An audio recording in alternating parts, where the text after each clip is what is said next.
Hello everyone, रघुवर GK में आप सभी का स्वागत है।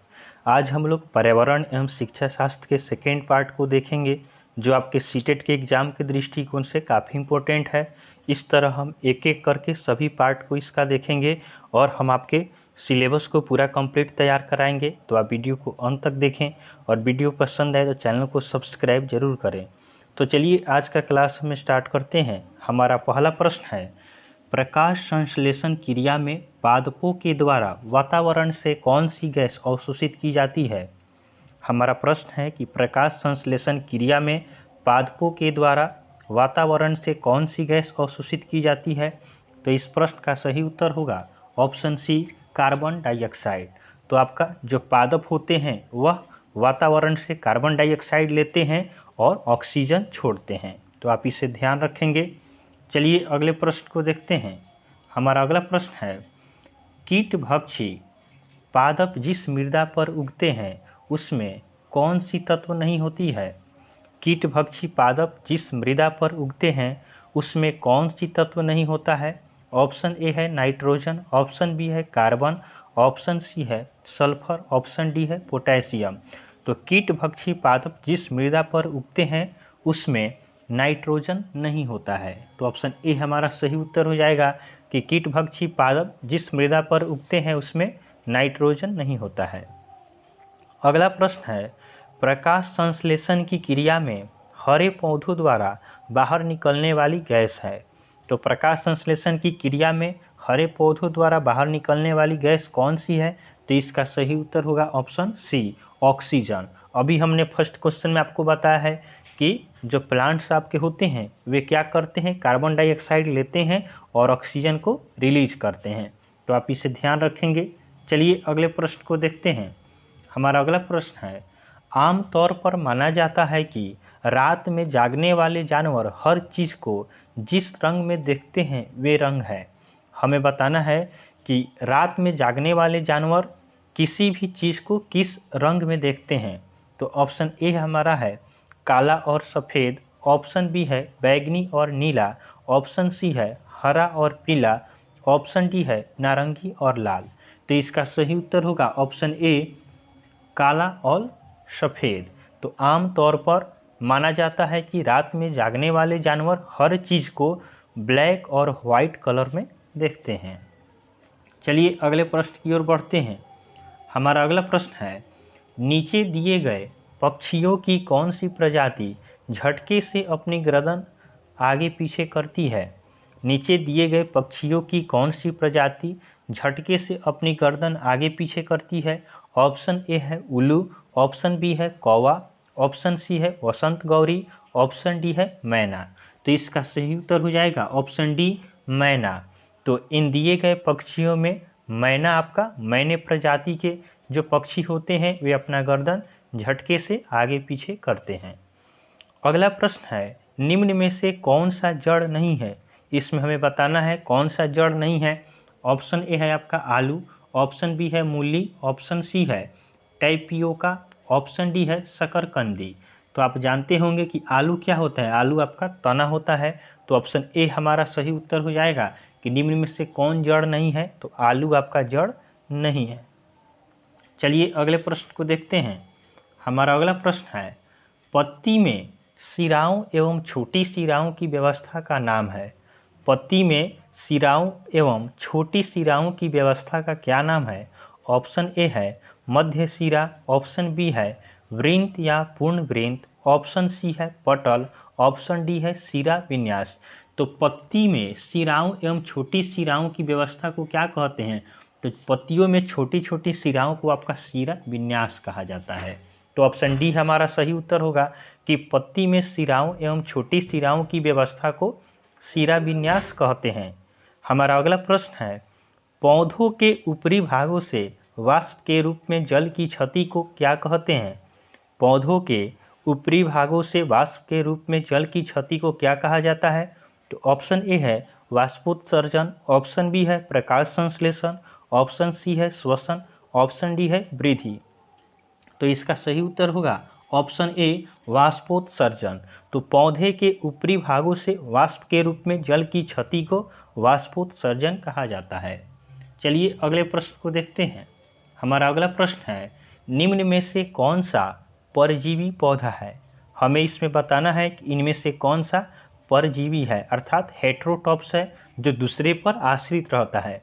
तो ऑप्शन ए है पीपल, ऑप्शन बी है अंगूर, ऑप्शन सी है अमरबेल, ऑप्शन डी है मनी प्लांट।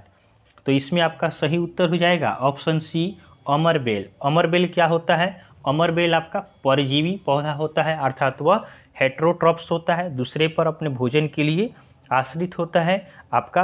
और एक होता है ऑटोट्रॉप्स। तो ऑटोट्रॉप्स हो गया स्वपोषी, तो पीपल, अंगूर, मनी प्लांट ये सभी स्वपोषी होते हैं। चलिए अगले प्रश्न को देखते हैं। हमारा अगला प्रश्न है, पटसन का रेशा पटसन के पौधे के किस भाग से प्राप्त होता है? पटसन का रेशा पटसन के पौधे के किस भाग से प्राप्त होता है? ऑप्शन ए है तना, ऑप्शन बी है बीज, ऑप्शन सी है फूल, ऑप्शन डी है पत्ती।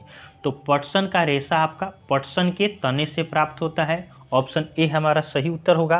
पटसन का पौधा आप देखे होंगे, तो पटसन के जो आपका तना होता है उसके ऊपर के भाग को क्या किया जाता है, उसी से आपका पटसन के रेशे को प्राप्त किया जाता है। हमारा अगला प्रश्न है, निम्न में से कौन सही सुमेलित नहीं है? इसमें हमें बताना है कि कौन सही सुमेलित नहीं है। ऑप्शन ए है फल काजू। तो फल क्या होता है? काजू फल से अब हम क्या कर सकते हैं? काजू बना सकते हैं। सब्जी क्या है? सब्जी बैगन है। ऑप्शन सी है अनाज सोया, ऑप्शन डी है मसाला सौठ। तो मसाला का हम सौठ बना सकते हैं। सब्जी बैगन हो गया, फल काजू हो गया। ऑप्शन सी हमारा सही उत्तर होगा कि अनाज सोया। सोया क्या है? सोया आपका अनाज नहीं होता है, यह आपका दाल वर्ग के अंतर्गत आता है। चलिए अगले प्रश्न को देखते हैं। हमारा अगला प्रश्न है, खाद्य संरक्षण के लिए निम्नलिखित में से कौन सा जोड़ा ठीक नहीं है? खाद्य संरक्षण के लिए निम्न में से कौन सा जोड़ा सही नहीं है? ऑप्शन ए हमारा है आलू चिप्स। तो आलू क्या होता है? आलू से चिप्स बनता है, तो यह सही है। ऑप्शन बी है दूध। तो दूध से हम पनीर बना सकते हैं। ऑप्शन सी है सेब जैम। ऑप्शन डी है कच्चा आम। तो कच्चा आम का हम अचार बना के उसको क्या कर सकते हैं? संरक्षित कर सकते हैं। तो ऑप्शन सी हमारा सही उत्तर होगा कि खाद्य संरक्षण के लिए निम्न में से कौन सा जोड़ा ठीक नहीं है? तो सेब का जैम बनाना यह आपका ठीक नहीं है। हमारा अगला प्रश्न है, मानव के पेट में अमाशय रस की प्रकृति डैश होती है और वह भोजन के पाचन में सहायता करती है। तो मानव के पेट में अमाशय रस की प्रकृति कैसे होती है? तो अमाशय रस की प्रकृति आपका अम्लीय होता है। तो ऑप्शन सी हमारा सही उत्तर होगा कि मानव के पेट में अमाशय रस की प्रकृति अम्लीय होता है और वह भोजन को पचाने में क्या करता है? मदद करता है। चलिए अगले प्रश्न को देखते हैं। हमारा अगला प्रश्न है, पृथ्वी पर उपस्थित शुद्ध जल के स्रोत कौन हैं? पृथ्वी पर उपस्थित शुद्ध जल के स्रोत कौन से हैं? ऑप्शन ए है भूमिगत जल। तो भूमिगत जल से भी हम जल प्राप्त करते हैं, उसके बाद नदियों से भी प्राप्त करते हैं, झील व तालाब से भी प्राप्त करते हैं। इसलिए ऑप्शन डी हमारा सही उत्तर होगा कि पृथ्वी पर उपस्थित शुद्ध जल के स्रोत क्या है? ये सभी क्या है? पृथ्वी पर उपस्थित शुद्ध जल के स्रोत होते हैं। चलिए अगले प्रश्न की ओर बढ़ते हैं। हमारा अगला प्रश्न है, निम्नलिखित में से कौन सा कथन सही है? इसमें हमें बताना है कि निम्न में से कौन सा कथन सही है। ऑप्शन ए हमारा है जल जलवाष्प के रूप में वायुमंडल में पाया जाता है।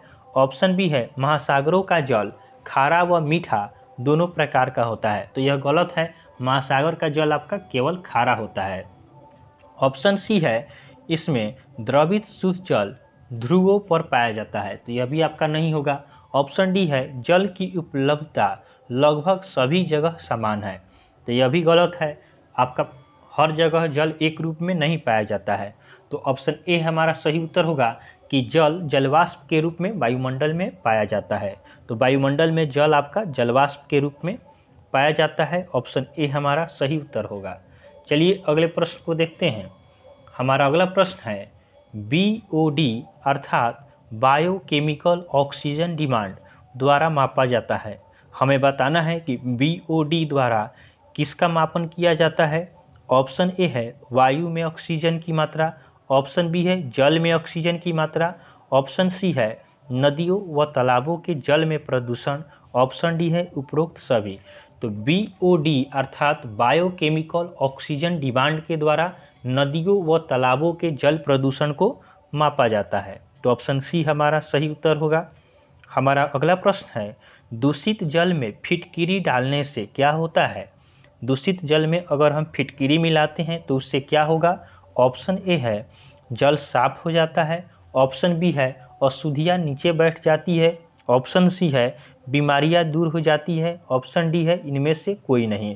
तो दूषित जल में अगर हम फिटकिरी मिला देते हैं तो इसमें क्या होता है? अशुद्धियाँ नीचे बैठ जाती है। ऑप्शन बी हमारा सही उत्तर होगा।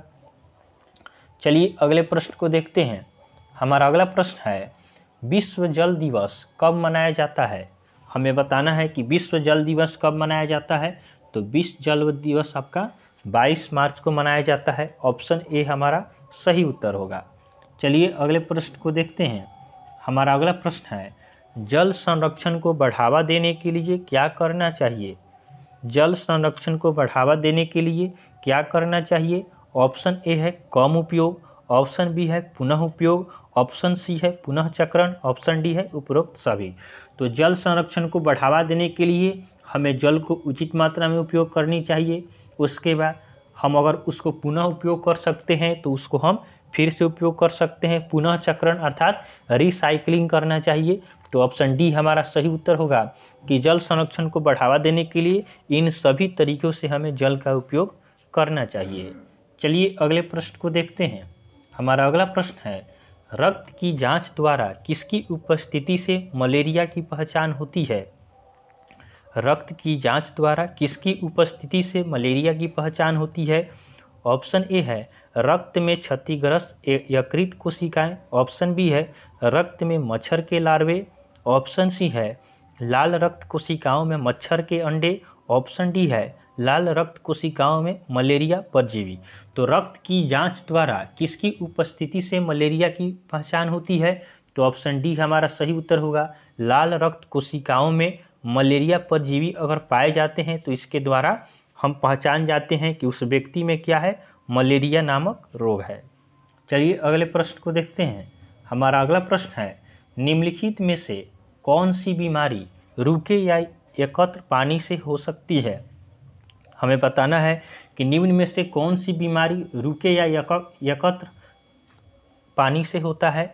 ऑप्शन ए है मलेरिया, ऑप्शन बी है पोलियो, ऑप्शन सी है निमोनिया, ऑप्शन डी है चेचक। तो जो आपका इकट्ठा पानी होता है उससे आपका मलेरिया होने की संभावना होती है। तो ऑप्शन ए हमारा सही उत्तर होगा कि रुके हुए पानी से क्या हो सकता है? मलेरिया हो सकता है। हमारा अगला प्रश्न है, समय सारणी में कौन सी जानकारियाँ होती है? समय सारणी में कौन सी जानकारियाँ होती है? ऑप्शन ए है परिवहन रूट का विवरण, ऑप्शन बी है स्टेशनों के बीच की दूरी, ऑप्शन सी है यात्रा के दौरान आने वाले विभिन्न स्टेशनों के नाम, ऑप्शन डी है उपरोक्त सभी। तो समय सारणी में आपका परिवहन रूट के विवरण होता है, उसके बाद स्टेशनों के बीच की दूरी की भी जानकारी होती है, उसके बाद यात्रा के दौरान आने वाले विभिन्न स्टेशनों के नाम के बारे में भी जानकारी होता है। इसलिए ऑप्शन डी हमारा सही उत्तर हो जाएगा कि समय सारणी में कौन सी जानकारियाँ होती है। तो यह सभी जानकारी हमें समय सारणी के अंतर्गत आती है। चलिए अगले प्रश्न को देखते हैं। हमारा अगला प्रश्न है, माउंट एवरेस्ट को तिब्बत में किस नाम से जाना जाता है? माउंट एवरेस्ट को तिब्बत में किस नाम से जाना जाता है? तो माउंट एवरेस्ट को तिब्बत में चोमोलोंगमा नाम से जाना जाता है। तो ऑप्शन बी हमारा सही उत्तर होगा कि माउंट एवरेस्ट को तिब्बत में चोमोलोंगमा नाम से जाना जाता है और नेपाल में सागरमाथा के नाम से जाना जाता है। सागरमाथा नेपाल में आपका माउंट एवरेस्ट को सागरमाथा कहा जाता है। हमारा अगला प्रश्न है, माउंट एवरेस्ट एक भाग है। माउंट एवरेस्ट किसका भाग है? म्यांमार का, भारत का, तिब्बत का, नेपाल का। तो माउंट एवरेस्ट आपका नेपाल का भाग है। तो ऑप्शन डी हमारा सही उत्तर होगा कि माउंट एवरेस्ट नेपाल का भाग है। चलिए आज का लास्ट क्वेश्चन हम देखते हैं। आज का हमारा आखिरी प्रश्न है, अल बरूनी की पुस्तक का क्या नाम है? हमें अल बरूनी की पुस्तक का नाम बताना है। तो इस प्रश्न का सही उत्तर होगा ऑप्शन ए किताब उल हिंद। तो किताब उल हिंद अल बरूनी की पुस्तक है। तो ऑप्शन ए हमारा सही उत्तर होगा।